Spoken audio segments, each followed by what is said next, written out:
Elden Ring nightreign wasn't hard enough, so I decided to make it even harder by beating every Nightlord in the game at level 1. To make the run more interesting, I'll also be doing this run completely solo. Level 1 in nightreign is quite a different beast because, in case you forgot, no leveling also means no access to blue or purple tier weapons, as they require a much higher level, so you're limited to your starting weapons, not to mention the health you start with at level 1 is so tiny that almost every single attack could one-shot you. Dude, come on! What even? Oh my god, I hate this game, man. To keep the run challenging, I have two simple rules. I won't be using ironeye, as that can trivialize most of the bosses except for Augur. And number 2, I'm not allowed to use only one OP class and have to use a minimum of 4. In this video, I'll be going over the entire routing process from how I get strong enough to survive one-shots from bosses to having good damage at just level 1. This run was quite challenging, but fun, and I do hope you enjoyed the video. I can't, man. To start off, we'll be going for Gladius, the Beast of Night, as the first Nightlord. For our class, I decided to go with the Executor for a very specific reason, the triple status build. The Executor starts with the Bleed Uchigatana that I pair with other relics to achieve this. For my relic setup, I use Caligo's relic that gives us Chilling Mist on the starting weapon along with Invisibility on Frostbite. I also use the Poison relic from Noster. With that, we start the expedition.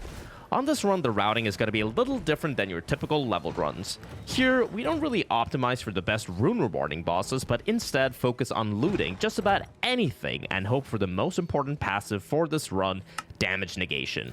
I'm specifically looking for passives that say improved damage negation at full HP, which is going to be vital for staying alive with this small of an HP bar, and we'll also be hunting for talismans like Dragon Crest Shield, which boosts damage negation by 15%, and more importantly, Ritual Shield, which boosts damage negation at full HP by 30%.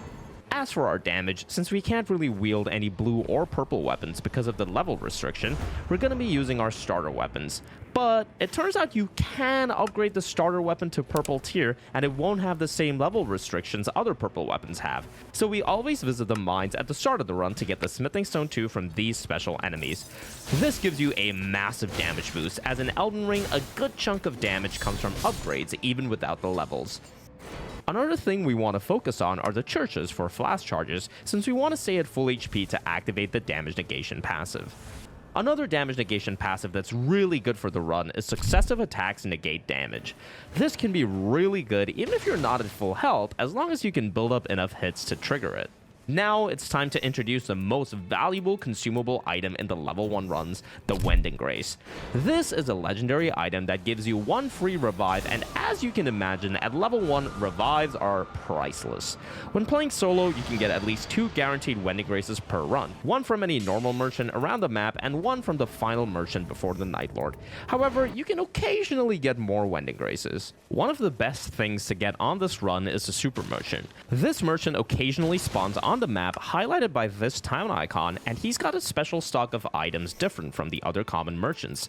He'll always sell an extra Wending Grace, which we want to max out on as much as possible, and he has a wide range of weapons which can have really good passives like more damage negation. He'll also sell the Dragon Crest Shield Talisman, but it does cost a shit ton, so we'll come back here after beating some bosses. Next, we head to these camps, and here you'll see how useful the invisibility effect is for dealing with ganks and even getting free backstabs. After clearing some camps, we look for some more weapons that we could have damage negation passives on, or even more damage. It's time for the Night 1 boss, and we're already looking pretty good, having a purple weapon on day 1. Night 1 bosses are usually pretty bad for this type of challenge because of all the extra adds, but today we get the Swordmaster and Demi-Human Queen, which isn't the worst because they're extremely squishy, and the Frostbite invisibility helps a lot here. The plan was to burst them both down right where they spawn with the help of Bleed Procs and Frostbite, but in hindsight, that wasn't quite the best idea, as the Swordmaster decided to just chill in the back and the Demi-Human Queen entered phase 2. The Invis comes in clutch here, which lets me kill the Swordmaster before everyone jumps on me, only for him to pull out his ultimate at the last moment. I had a really close call here with death, but luckily I remembered to use my ult, which doesn't usually have too many uses in this run, and we're done with Night Boss 1. We get improved dodging from the boss rewards because more iframes is always good on this kind of run. For day 2, we go around the map again looting chests, looking for more passives, and another one that's kinda okay is the damage taken boosts damage negation passive. It's not the best, but it can be helpful sometimes to survive 2 shots from the bosses. And now that we have some money, we go to the common merchant to buy another Wending Grace and go back to the super merchant to buy his talisman and weapons with the passives we need. Next, we go around activating the rest of the churches on the map. Something quite nice about this run is that you can make some risky calls in the rain since we don't really care about losing our levels. If there are some rises on the map, these can give you free rewards like more damage negation or a weapon with a good passive like successive attacks negates damage. Now it's time for the Night 2 boss, and it's not a good sign that it's Morgoth. First, I gotta kill these 2 really tanky mini bosses, and the situation only gets worse as he spawns before I can kill them both. Dude, okay. Really? Thankfully, I managed to kill the omens before he completely destroys me, but now onto the actual problem with this boss. For this specific run, his many knives attack was quite inconsistent to dodge, and since it's a multi-hit attack, damage negation can only really save me against one knife, so sometimes I dodge the attack and other times I lose one of my revives. My damage, however, was pretty solid with the help of bleed procs and poison, and after losing 2 revives to his knives, I decided I'd just try to run as far away as possible when he'd use it again. That seemed to work for now, but I had no heals left, so yet again the useless ult ends up being really useful in finishing the boss. From the boss rewards we get some more physical damage negation, so that's great. We enter day 3 with unfortunately only 2 revives instead of the 4 we could have had, but we get another damage negation physic from the merchant, so there was still some hope left. Finally, it's time for Gladius. Despite being the first boss in the list, he's actually one of the harder bosses for this run for a few reasons. First, his chain attacks, especially the one where he spins it twice quickly. He's got 2 variations of this attack, and they're intended to bait you into rolling earlier so the second swing knocks you out. He's also got some other chain attacks that have a cheeky pullback hitbox, so you gotta be really careful with that. What? Yeah, you can drag it. Dude, they patched the game. Oh my god, the drag. I keep rolling in the wrong direction. Also, like, where's my status? What's going on? Big bleed? Okay. Oh, okay. I remember now. But the real nightmare about this fight is the split phase. In this phase, all 3 dogs attack at once. One dog could be lunging at you while the other one could be leaping from behind him, and the third could be blowing fire at you all at once. Having lots of revives here is really helpful because you can get into situations where the dogs jump behind you and then kill you from behind the camera. Sadly, the first Gladius attempt didn't go too well, all thanks to Morgoth, but with the second run, I come back with a much better build. I still had 4 revives, but more importantly, the giant glint blades. These glint blades are great for damage, but more importantly, they deal insane poise damage, which is immensely helpful on this boss, because it's hard to keep the poise build up on him since he jumps around too much. Oh my god! The damage? The frostbite? And for the split phase, this time, I had an idea. If there are dogs chasing you, how about I turn into one myself and run away? This wasn't completely free, because after a while you auto-transform back, but it does allow you to survive the split phase quite a bit longer and potentially save a bunch of revives. Okay, that's okay. -1. -1, that's okay. Phase 2? Okay. That was quite a late phase 2, wasn't it?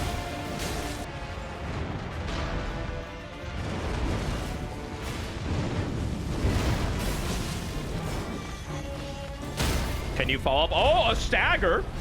Repose! I wanted to punish there a little, but it's okay.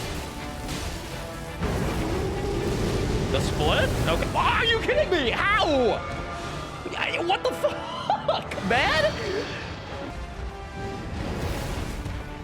No! No! Okay. Okay, I'm just gonna heal for the DR.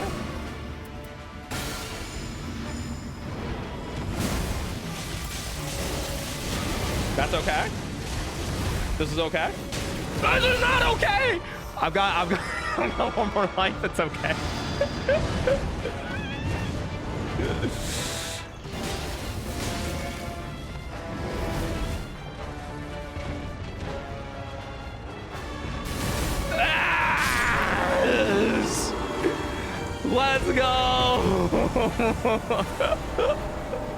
With Gladius down, we move on to the next boss, the Gaping Jaw, also known as Adele. This boss is really weak to poison and frost, so there's no real reason to change our build, and I go with the Executor once again. On this run, we get lucky again to have the Super Merchant spawn on the map, and for the routing this time, we pretty much do the exact same thing.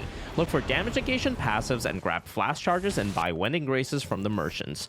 This time, the merchant also had the multiple periodic glint blades passive, though these are the small variants of the giant glint blades, which aren't quite as good for poise damage, but they're still pretty good for straight up damage. The RNG on this run was kinda crazy, and just when I didn't think it could get any better, would you look at that, I get the giant glint blades as well from the second night boss. And now it's time for Adele. Adele is a very chaotic fight, and he moves around a lot that is quite hard to see what he's doing, but once you get the hang of the positioning in this fight, it gets a lot easier.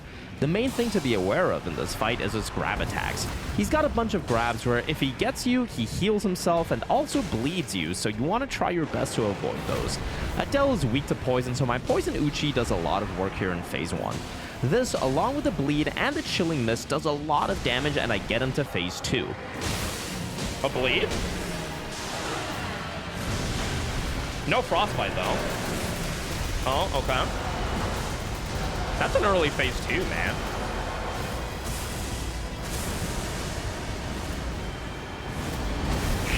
Oh! Oh my god, video game! No! Aw, that's so fucked, man. His phase 2 changes the fight in a bunch of ways, where he now leaves trails after every attack on the ground that explodes after a while. These attacks are jumpable, but you gotta be careful because sometimes he combos them with his normal attacks a lot. The key to fighting Adele is staying at his feet for easy damage as he tries to attack you.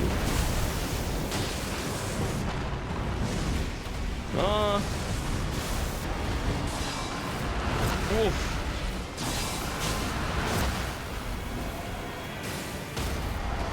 I should, freeze and then... Nice. Okay, frostbite. Bleed.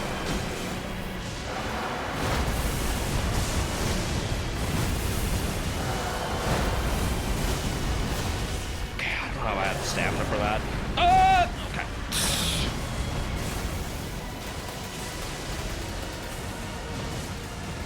Okay. Okay, I've got it. That was my roar. The was my like battle call.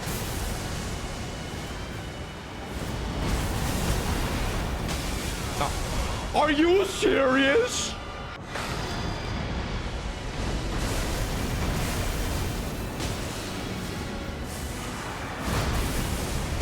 Dude, let it. I don't have stamina. Ah! No, he's poisoned though. He's poisoned. Okay, I have 6 heals. I should heal for the DR here. GG, man. First try. I think. Can I repose? Let's go! Yo! Okay. We get Adele down on the very first try thanks to the insane glint blades again, and now we move on to Augur. For Augur, I decide to go with the ironeye since that's kind of our only option here, since the boss flies around a lot and I'd need the range. For our relics, I go with the extra mark relic and the poison on starting weapon relic. Unfortunately, I didn't have the lightning on starting weapon relic, which would have been great because the Augur is weak to lightning. Ironeye is pretty much baby mode, so I probably wouldn't need the lightning anyway. We don't get the super merchant on this run, but what we did get was a Conskin duo. One of the hardest bosses to get in this game when solo, unless you're playing Ironeye. As a reward for my nearly hitless performance, we get a free Wending Grace as a boss reward. We couldn't get any glint blades on this run, but yet again we had 4 revives, so things were looking pretty good. With that, it was time for Augur. Augur is a very annoying boss. He's kinda like Elden Beast, but more annoying because he's always flying away from you, making it hard to deal damage. He's also got worms and the jellyfishes that you gotta keep track of at level 1 because they one-shot you. His worst attack, however, is his AoE sleep attack that you have to interrupt while he's channeling it, failing which you die in your sleep. The first thing I noticed right after I start the fight is that he's immune to poison, which means my relic status was completely useless here. I only had one lightning grease, so I'd have to try my best with it. I do a decent job at interrupting him during his problem attacks and marking whenever I can while dealing damage periodically. Things were looking good all the way up until I get wormed.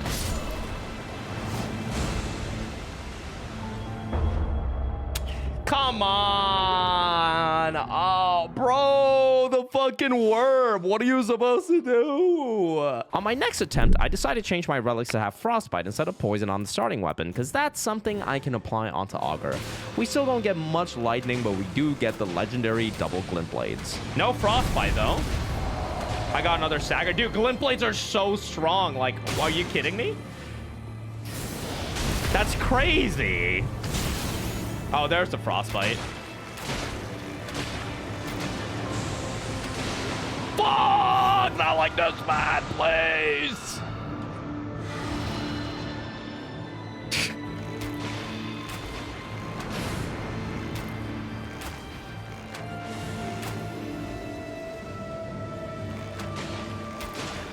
Oh, God.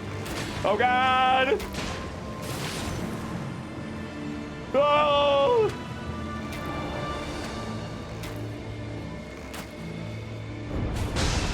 No! I'm throwing. I'm throwing. Yo, what the hell? It's okay. I can clutch this. It's clutchable. I should have just run away, man.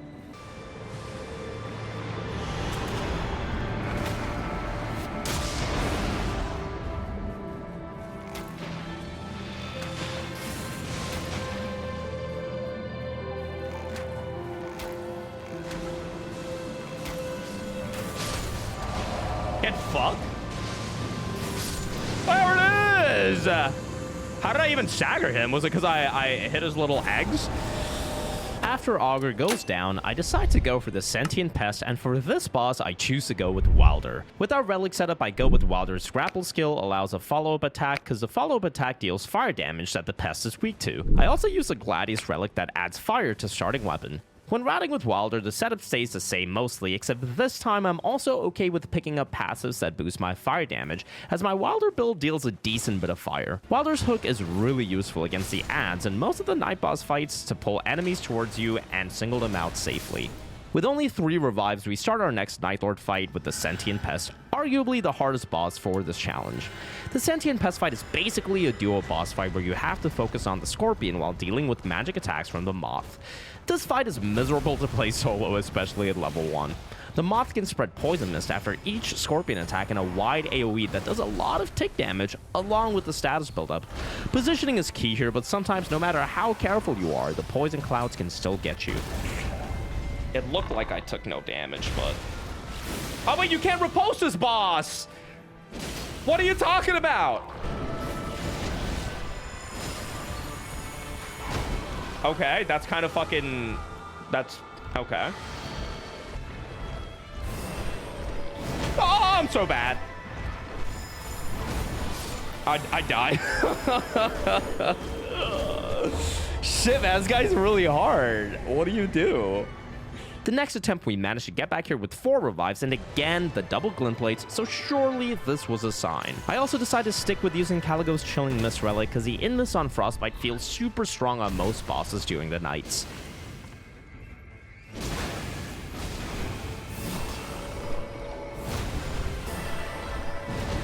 Here we go.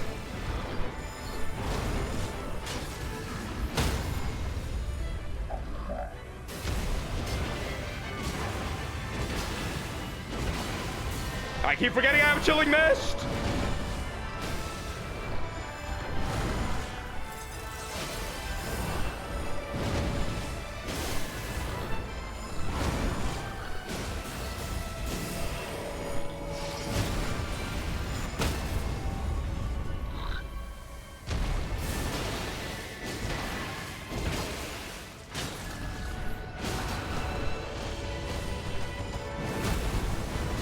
Nice! Let's go! Fuck yeah, man. I told you, once you get into phase 2, that guy's, he's not that bad. After finally getting rid of the pest, we move to yet another extremely hard boss, Libra. For this boss, I decide to switch back to the Executor again for the Frostbite and the Bleed. Libra's major weakness is Madness, but he's also extremely weak to Holy, so I use the Holy damage on starting weapon relic. I choose the Executor also for his ultimate form potentially being able to destroy all of Libra's sigils when he decides to go into his empowered phase. Before starting this fight, he gives us a bunch of trade offers, but you always want to refuse since he's basically scamming you. One way or another, it becomes a harder fight. The first attempt at Libra was going alright. My damage wasn't the highest, but I still had the double status, so it was only a matter of time before I managed to proc it. I stay alive and play as safe as I can until he decides to transition. The first transition was easy enough to break by just running into the sigils. Everything was going according to plan until the second transition, but I had my secret plan. I had my ultimate form saved just for this. I turn into the dog and start rushing straight at every sigil only to completely miss one on the way and fail. With that, he goes into the empowered phase and the rest of the fight was doomed. It didn't work, man! Chad, you fucked me up!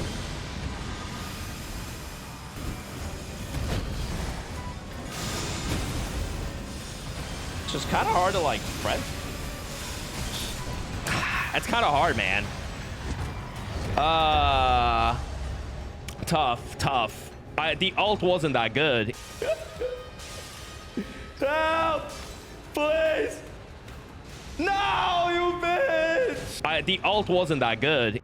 For the second attempt, I decide to switch back to Wilder because his ult might be a little bit more reliable in breaking him, even if I don't have any bleed on him. For Wilder, I stick with the same relics, and on this attempt, I get the God Seed. Not only do I get a revive because of the Super Merchant spawn, but I also get an extra Wending Grace as a random legendary drop from a boss, and I get the double Glint Blades. Finally, it was time for Libra to go down too. Ah!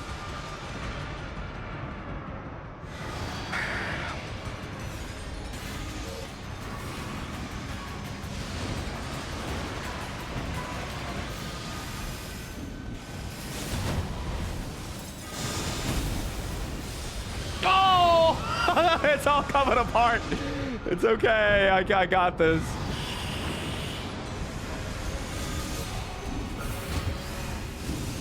Oh, what's happening, man? This is the fucking Libra experience. I just need him to, like, chill.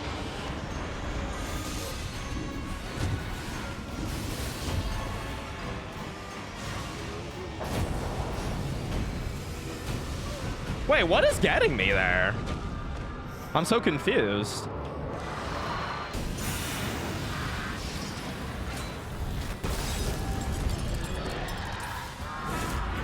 Not sure if that was the way to go with it, but...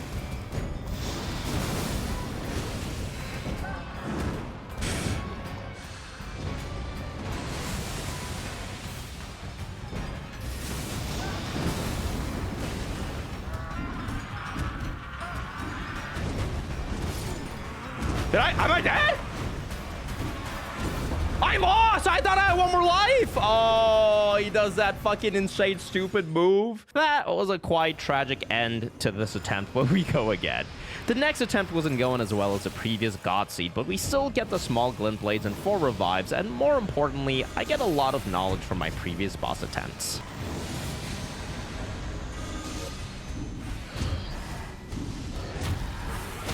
Oh! No!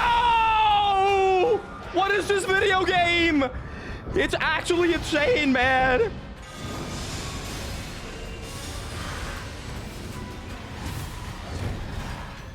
So can we clutch these?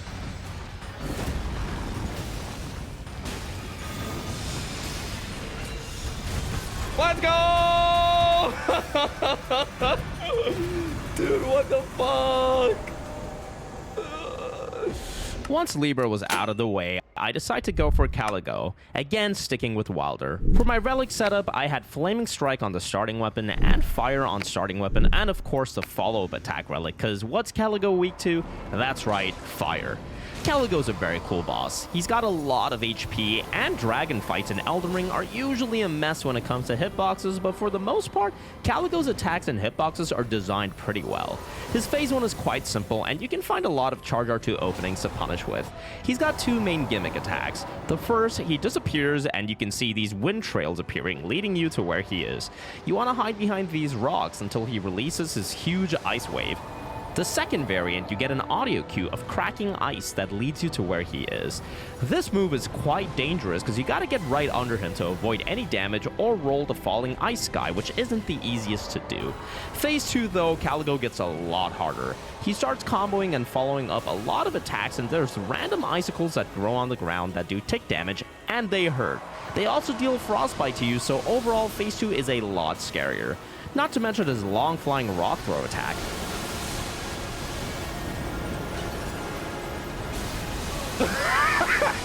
Fuck off.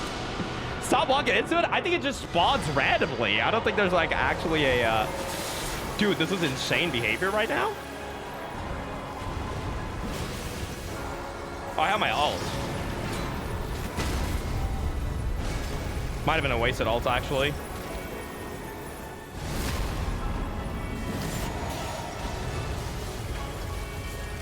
Ow, ow, what do you do, man? What is this game? What the fuck are you meant to do? Oh, he's flying again.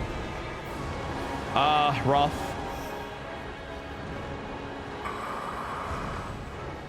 Oh, maybe I can like get under him though? Okay, at least we avoided the first one. The second one's gonna hit like a bitch, I think.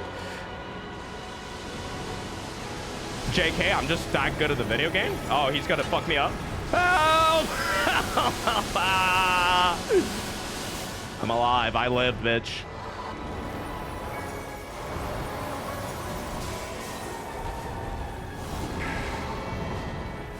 TR2 here. Okay. Nice. Oh, length issue. It happens. Not a whole lot you can do about that. I'm dead. It's just, what do you do, man? That's just life. Panic roll, though.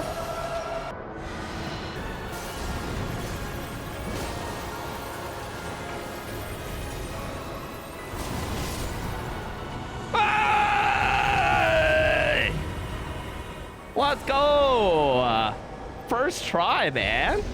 After taking down Caligo, we move on to the Darkdrift Knight. For this boss, I decide to go with the Duchess just to see how she'd do. The Duchess is one of my favorite classes in the game because of her double dodge and her restage skill. The Darkdrift Knight is not only weak to lightning, but he almost requires lightning, so I decide to go with Lightning Slash on starting weapon and Frostbite on starting weapon, just to have some more damage. We start our first attempt with only 3 revives and sadly no glint blades whatsoever. The Darkdrift Knight is a very cool boss. He's weak to lightning, but it only affects him during some of his attacks, the main one being the Holy Spears. He assumes his stance right before using this attack, and if you hit him with the lightning weapon, it breaks him out of it and you apply some lightning damage over time to him. The rest of his attacks are fairly telegraphed, but he does a lot of damage, so you have to be careful. Phase 2, however, changes this fight up drastically.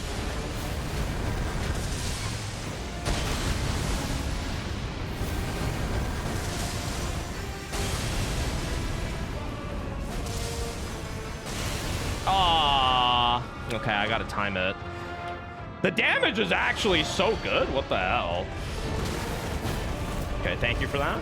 He grows a corrupted arm that he can slam the floor with, creating an aftershock. He also swipes with it, which throws out corrupted night particles that have 2 hitboxes, so overall the fight gets a lot crazier. My first attempt goes a lot better than I thought it would, and I was surprised at how strong the Duchess was here. Unfortunately, I mess up a dodge and, well, I get punished. Dude, item! Dude, fuck me, man. Fuck! Dude, I could have killed him! On the second attempt, I decided to change my relics to have lightning on my starting weapon instead of lightning slash, just so it's more reliable and I don't have to cast it on the fly. Though the situation didn't change much, cause guess what? I discovered that you cannot use a secondary buff on the weapon like Blood Flame Blade or Chilling Mist, or the lightning effect doesn't apply on the boss, thus not breaking him out of his ultimate, which equals me dying. The lightning also doesn't reliably break him out of the stance if he's already got the lightning DOT effect on, so sadly another good attempt ends just like that. Dude, what even happened? Why didn't my dagger do anything? But we come back again, this time with even more lightning and glint blades. Oh! What? That is not what I wanted to do at all.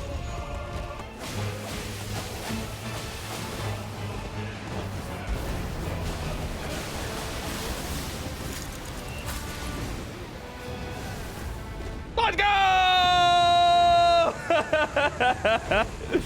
Dude, I got so lucky with the seal.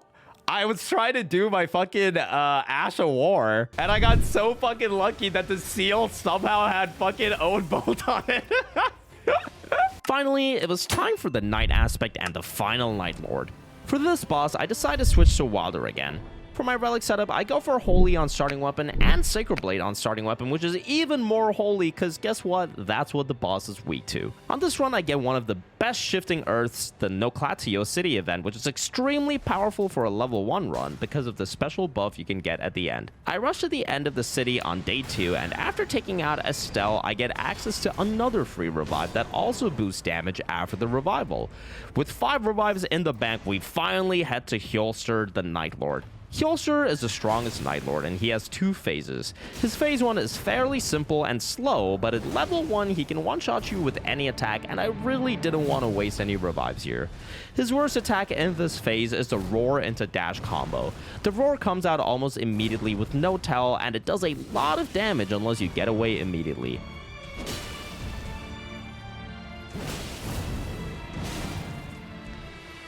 I thought he died. Okay, there we go.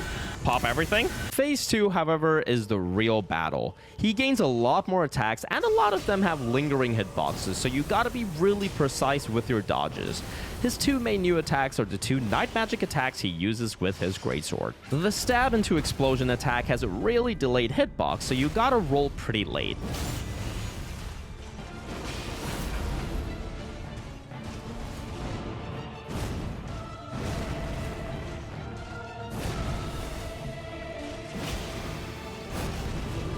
No stamina. Oh, level 1 stamina.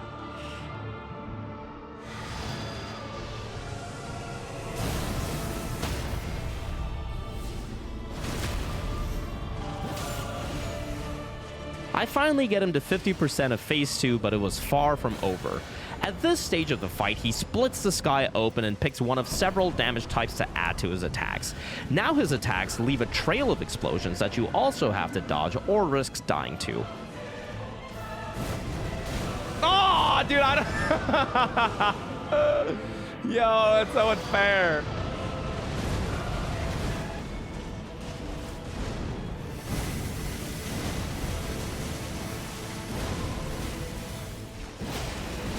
Ow. I didn't know we could follow up that quick. I guess charge R2s are unsafe. Oh! Oh! I'm so scared. I'm actually terrified. Okay.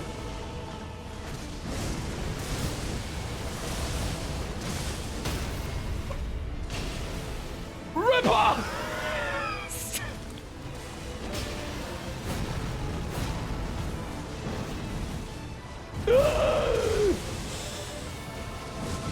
Repose, you moron.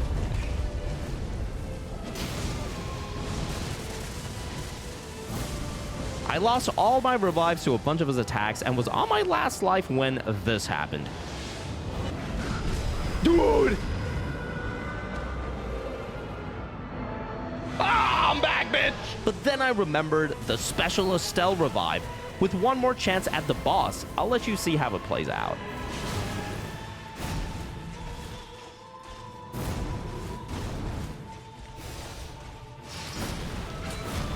Ah! Ah! I am the Daylord! You're still alive? Hey! There you go, man. Hope you enjoyed the video, and here's more of my Elden Ring runs.